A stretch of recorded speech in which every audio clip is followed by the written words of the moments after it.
Thanks for staying with us. It's time to join our guest for today that will be discussing with us. We're being joined by Dr. Peter Piper, who is a veteran broadcaster and an advocate himself. Good morning and welcome to the show, sir.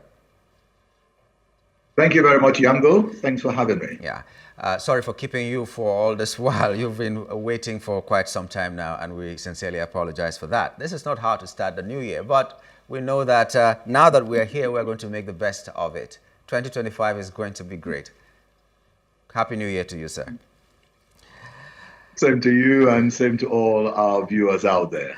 Okay, we're going to take them in bits and see how fast we can go about this, because we really intend to cover what Nigeria has gone through in 2024 and what we project to be the 2025 of our dreams, and make some suggestions for this government. And you being an advocate and all, and also a broadcaster, you are at the vanguard of news, dissemination, and also collection and all that. So we'll go straight away to what you felt 2024 is. If you were to give a review of 2024, generally, what would you say in terms of the life of Nigeria and Nigerians?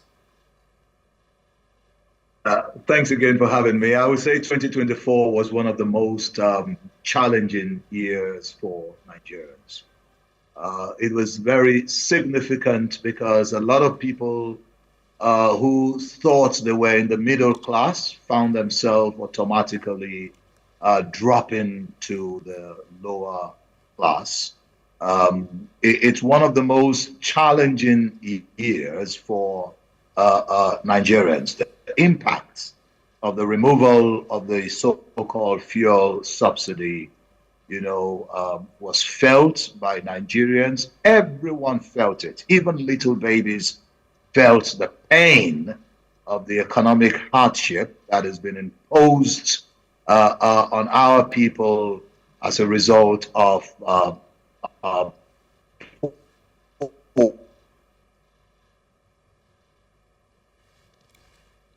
for majority of Nigerians.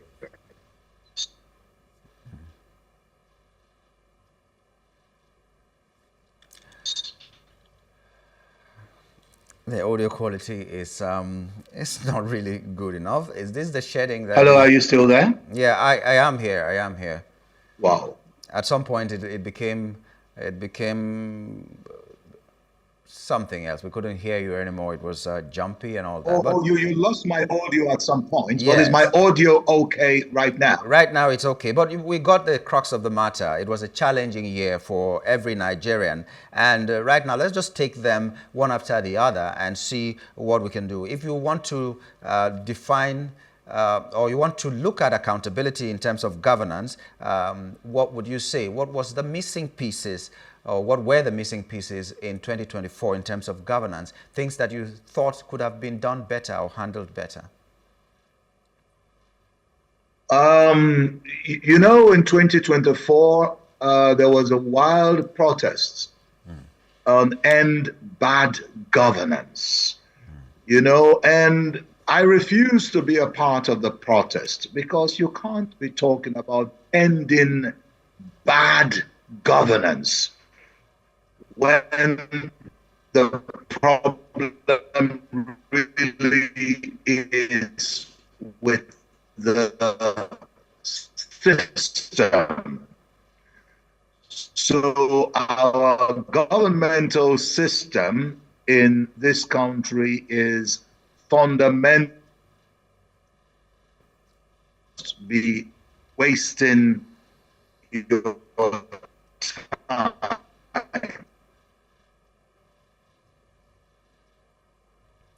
But isn't that the system that the protesters were talking about? We have a bad system, why not correct the system? Is that not the message that the End Bad Governance was all about? Because if you say that you cannot end bad governance when the system is still the way it is, I thought that was the reason the End Bad Governance came. And worrisomely... Yes, but the system itself is the governance, the system. So until this system is completely dismantled, and then it is replaced by a workable system, then we are going to be talking about the bad governance forever. For 8 years during the Buhari administration, there were protests. And even when people came out to protest and end SARS, it was an acronym for End Bad Governance.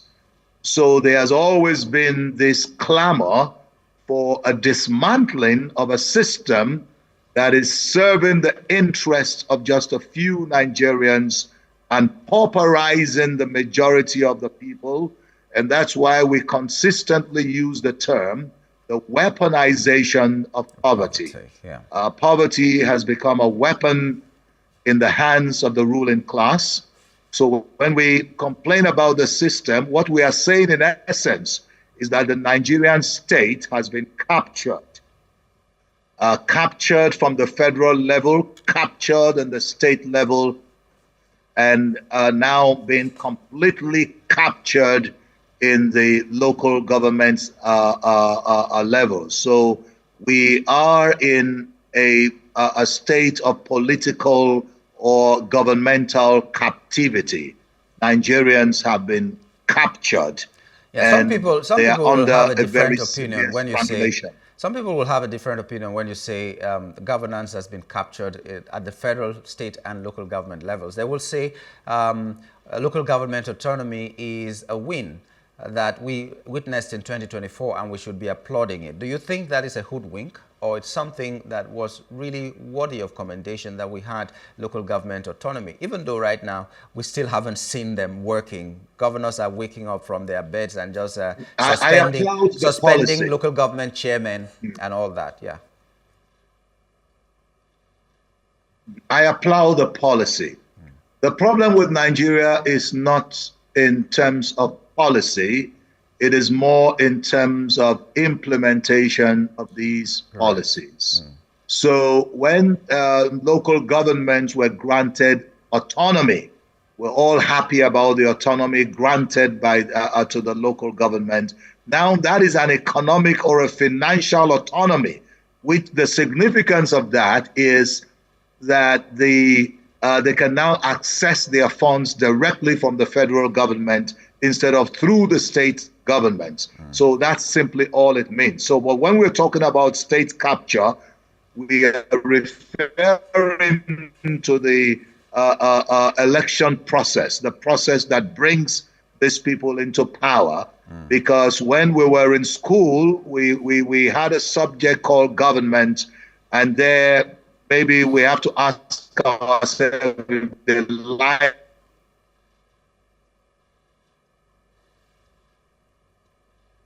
So when we're talking about state capture, we are saying we are in a situation where the government is not of the people, it's not by the people, because it's not based on the on the wishes of the people, and it is certainly not for the people because the policies are not people friendly. So yeah, this is what.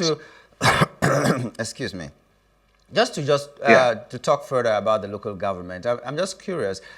You talked about the fact that it was just financial autonomy, and does it also worry you that, like an example I gave, Edo State governor, for instance, just woke up one day and said because of XYZ, the local government chairmen were not performing the way they should perform. They were showing some signs of insubordination, and then he suspended them.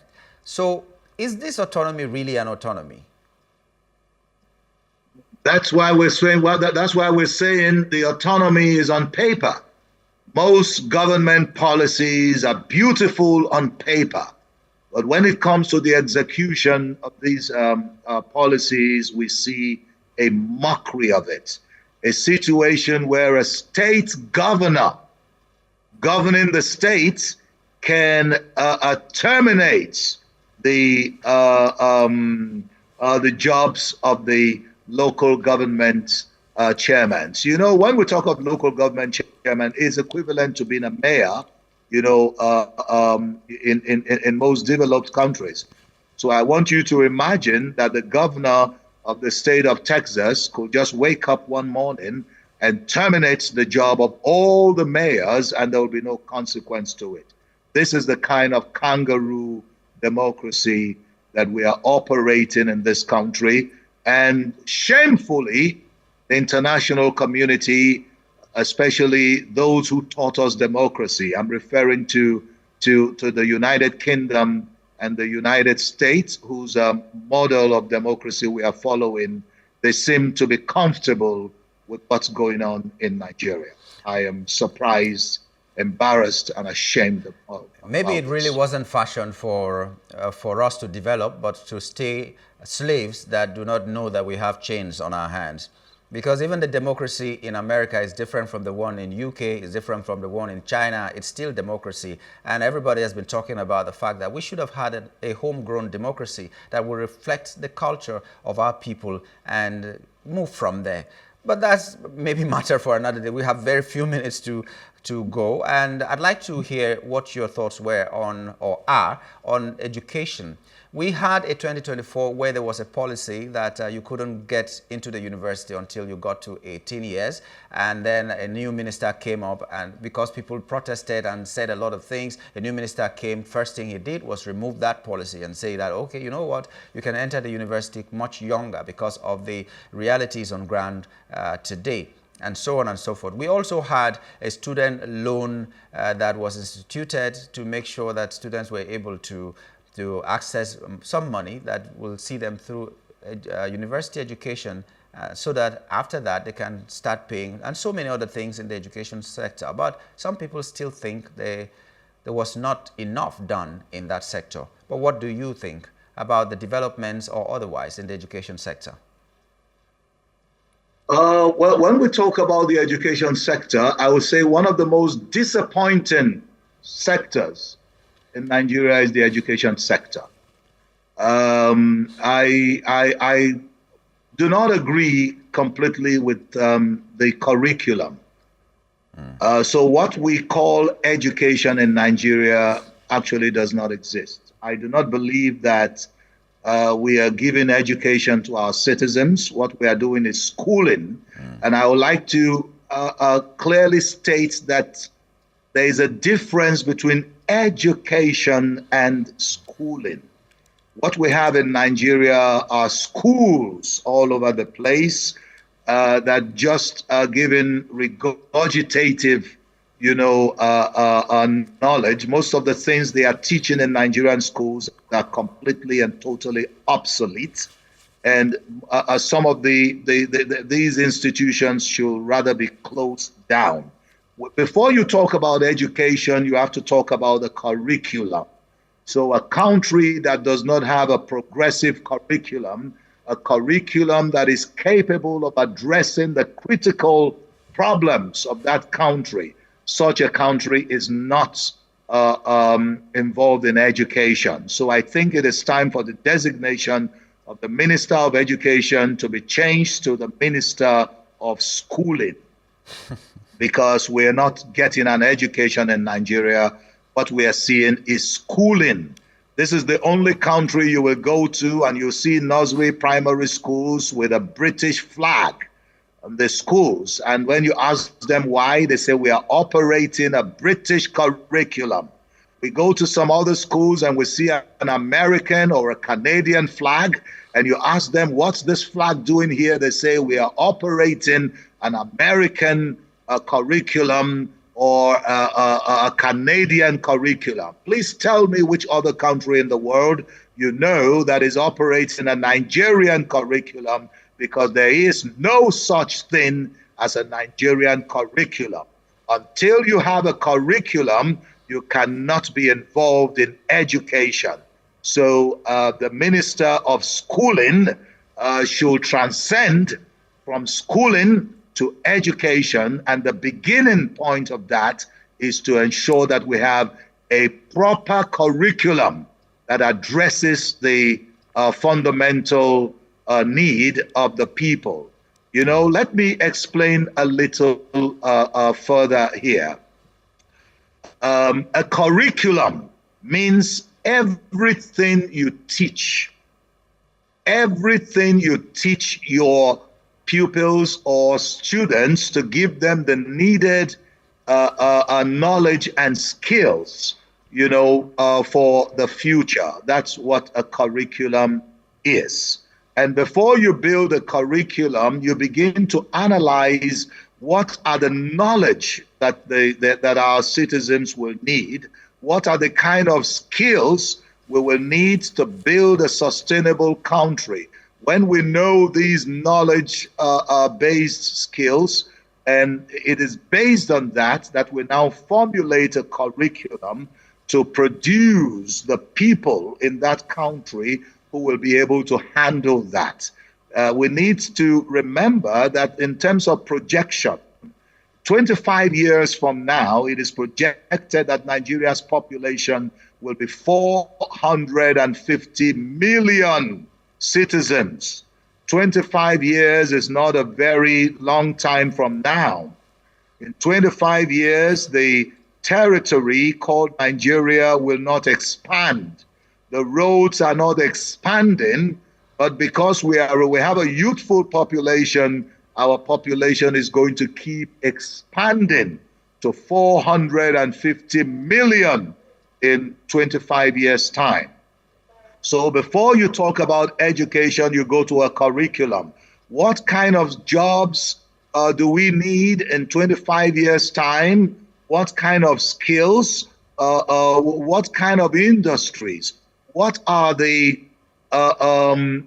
skills that will be required in those industries? So when we put all of this in place, we will begin to now fashion out a curriculum that will give us an educated, a group of people that can achieve those things that we will need when we are about 450 million Nigerians. But right now, what they are teaching us in school are things that are irrelevant to the future of our country. So we don't have an education system. Okay.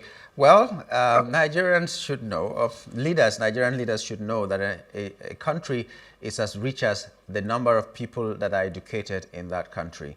And maybe they're not realizing this, and they're just doing what they can to make sure that only the people in their ilk have their children and people related to them educated, so that they can continue to breathe down our necks and tell us what to do all the time and stay rich and we stay poor. But be that as it may, we'd just like now, because we've run out of time, for you to give a word of encouragement to Nigerians. This is 2025, so your New Year message. You are not the president, so you might not address Nigerians, but this is an opportunity to talk to Nigerians. So what's your New Year message to us all? Well, before giving you the New Year message, let me let you know that the president is not the one holding the highest office in the land. The highest office is the office of the citizen, of the Federal Republic of Nigeria. Yeah. And I am privileged to be holding the office of the citizen of the Federal Republic of Nigeria. So my office is actually bigger than the office of the President Bola Ahmed Tinubu. I like that. Because he's serving me, and all the governors are serving us. The local government chairman are all our servants. That's why we call them public servants. Yeah. So they are our servants, they are not our bosses. So to all Nigerians, I want to encourage you to continue to be resilient. Just continue to be resilient. It's not going to get easier in 2025. It's going to get worse. So the only way for you to overcome all of this is resilience.